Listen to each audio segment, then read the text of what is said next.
Hey guys, it's Sarah. I have to talk to you about something today, and this is going to be probably highly unedited. This is just going to be kind of a stream of conscience, probably both. I think that probably applies, honestly. Today, I'm going to be talking about my stance, my thoughts, my feelings on the EA buyout. If you have no idea what I'm talking about, I'm not going to go through it here because honestly, I don't have the capacity to talk about it factually without my feelings getting involved. And honestly, I don't even know all of the ins and outs. I know enough to have made a decision on what I'm going to be doing in regards to The Sims 4 going forward. But if you want to know more, if you don't know what's going on with the EA buyout, I'm going to link two videos down below in the pinned comment with other creators who are able to talk about it and factually present it in a way that is unbiased, and that's great for them. I just couldn't do that myself. So before I get into my stance, my thoughts, my feelings, I just kind of want to give you some background on me, my experience with The Sims, because obviously you guys know that I have played The Sims 1, 2, 3, and 4 on this channel, other Sims games as well, like Life Stories, Pet Stories, Castaway Stories. I've just started a My Sims Let's Play here, so I love The Sims, right? But some background on me, just so you can kind of understand my thoughts and my feelings processing the news of this buyout sum. So I started playing The Sims 1 when I was 8 years old in 2001.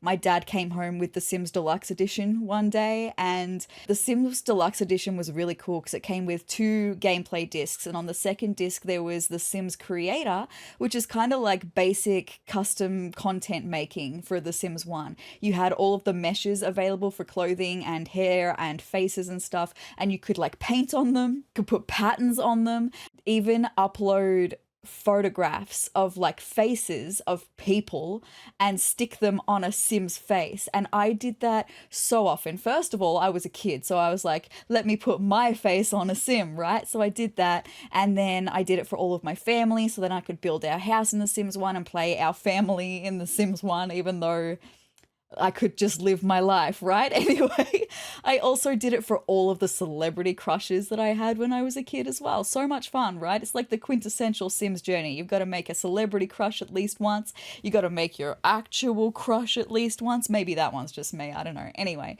so The Sims 1 was like my childhood. There were a couple of other games like Roller Coaster Tycoon and Need for Speed that were also really big parts of my childhood, but mostly it was The Sims with The Sims 1. And then when The Sims 2 came out, you know, a few years older, at this point my sister had a job. Hi, my sister, by the way, who watches these videos. Hope you don't mind that I'm going to be mentioning you, but you're kind of an essential part of my Sims journey, right?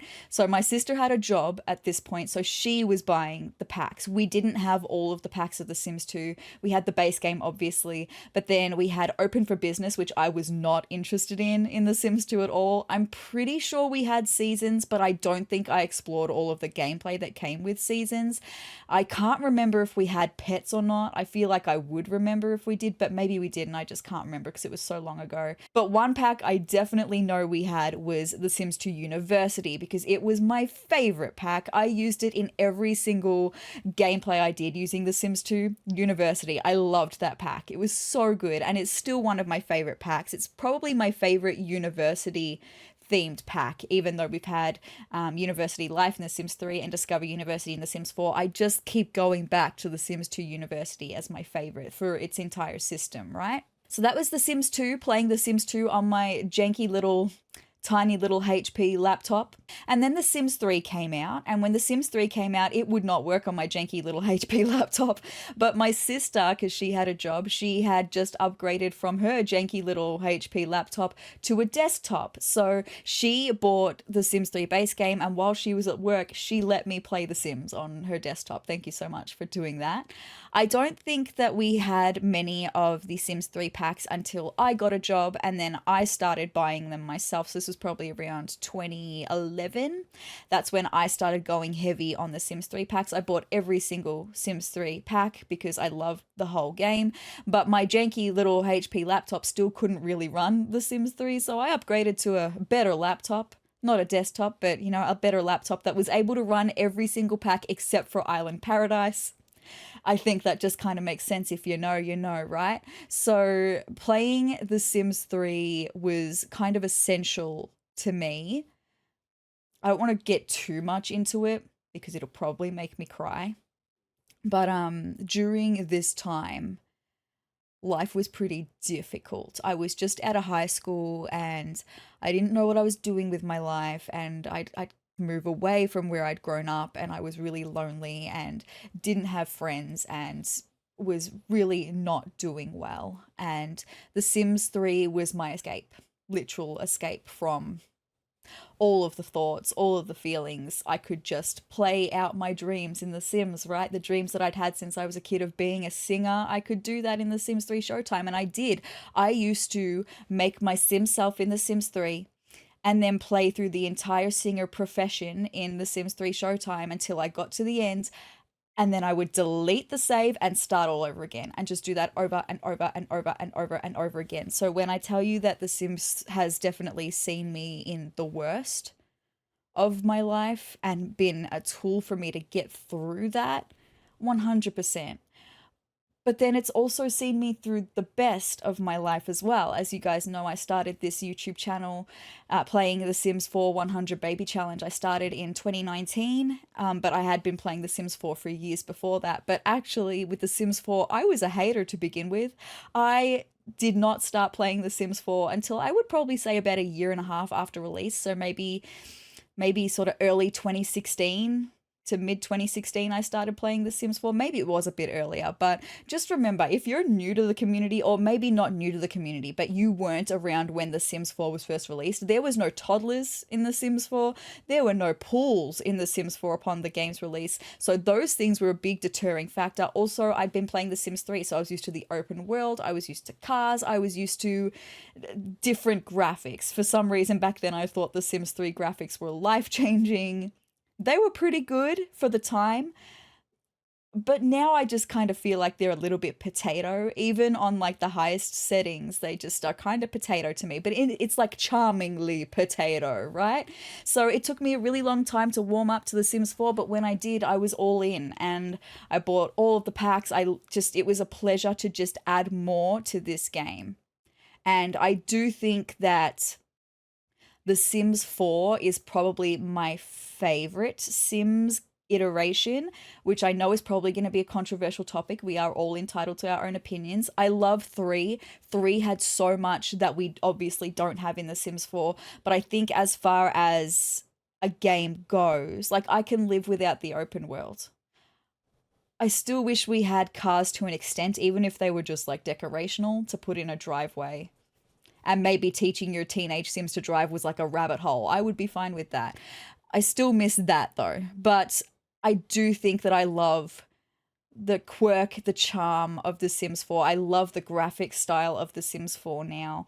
With all of that being said, The Sims has been such like a big part of my life, and it's very much who I am as a person. I am a simmer, right?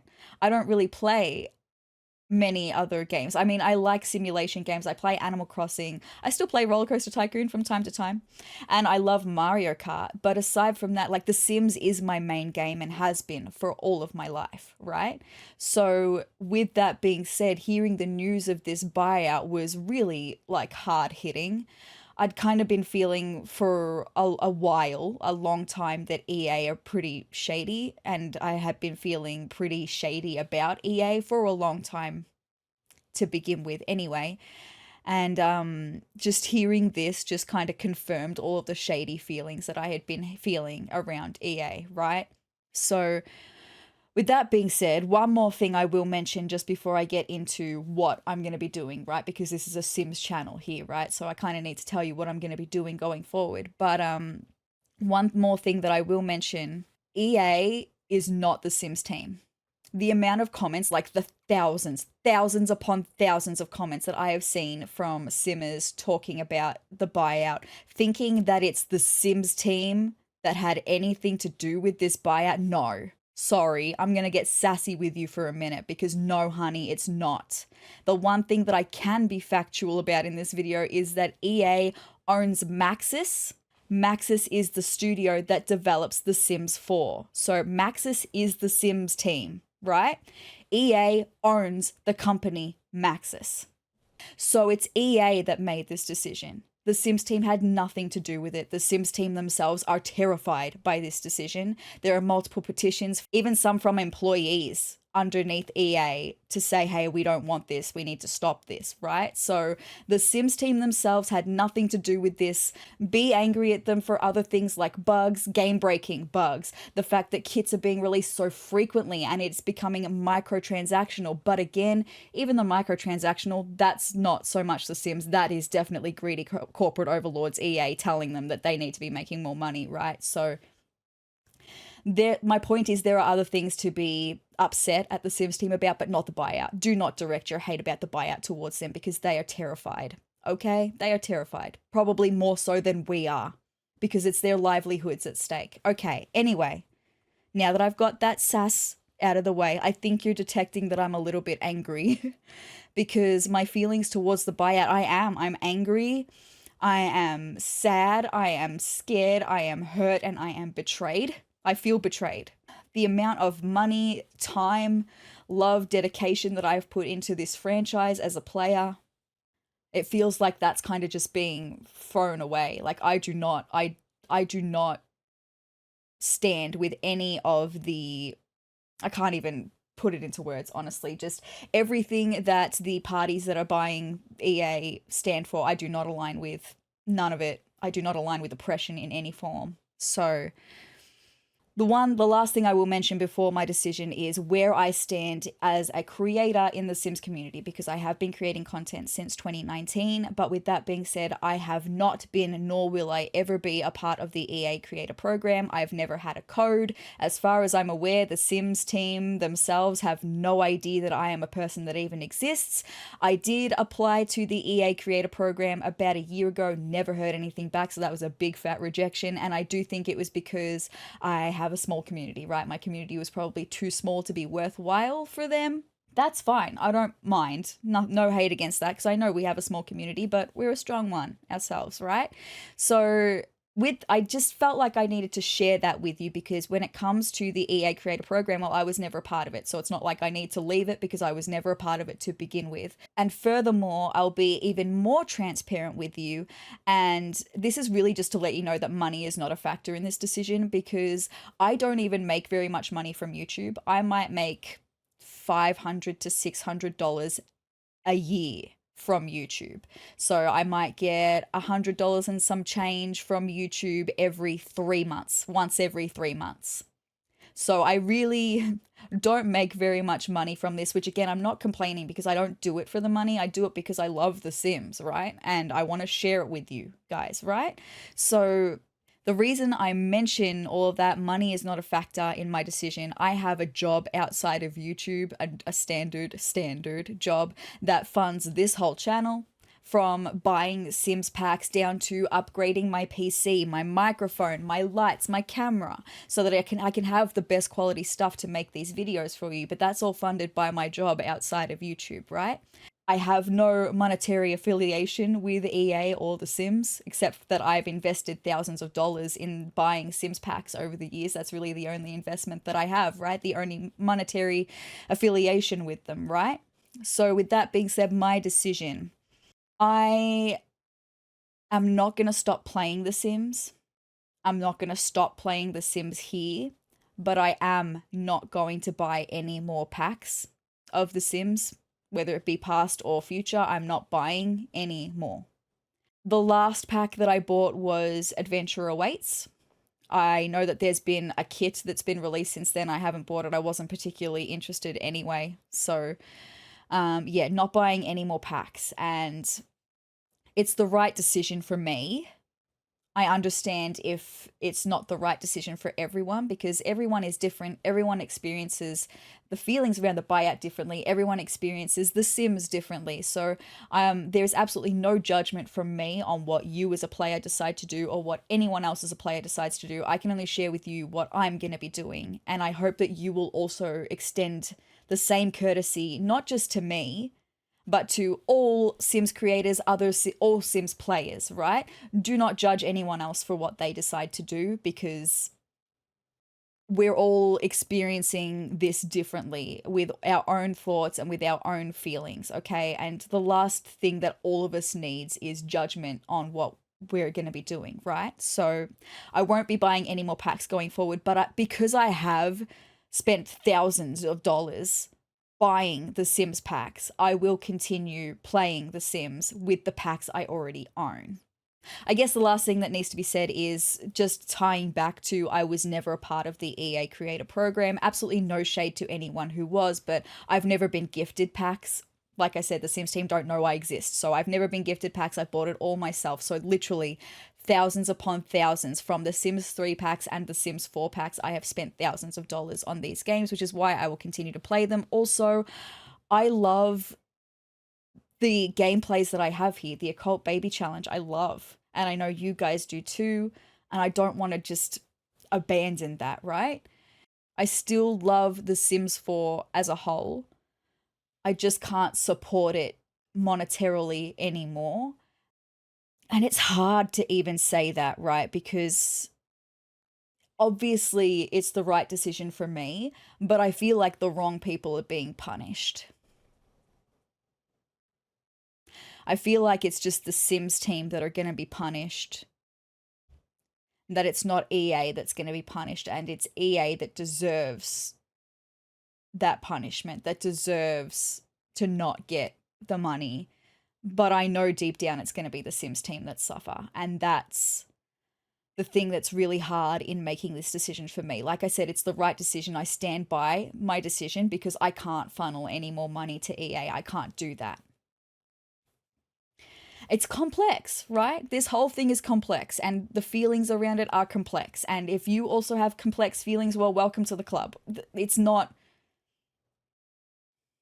straightforward. Anyway, there is one more thing that I will mention, and that is if you would like to see more of me that's not Sims related, I actually do have a second channel called More SezRawrr at the moment. We're playing Animal Crossing over there. I have an entire Animal Crossing playlist. They're all really long episodes, like 2.5 hour episodes. Super fun, very unedited, very chill. Come and hang out with me over there if you would like to. That channel is always linked in multiple places. In the description down below, at the end of the videos, you can always go and find those links to check me out over there, but I will link that channel in the pinned comment down below. So at the moment, this channel will be staying primarily The Sims, but maybe in the future I can bring in other simulation games like House Flipper, you know, because I do love a good house flipper. I've only ever played it once, actually, so that's fine. Maybe we could do that in the future, but at the moment, we're going to be sticking with our regularly scheduled Sims content. Check out my other channel, More SezRawrr, if you want to see me do some Animal Crossing content. I might introduce some little Animal Crossing videos back here or other simulation games because I'm very much a simulation games girly,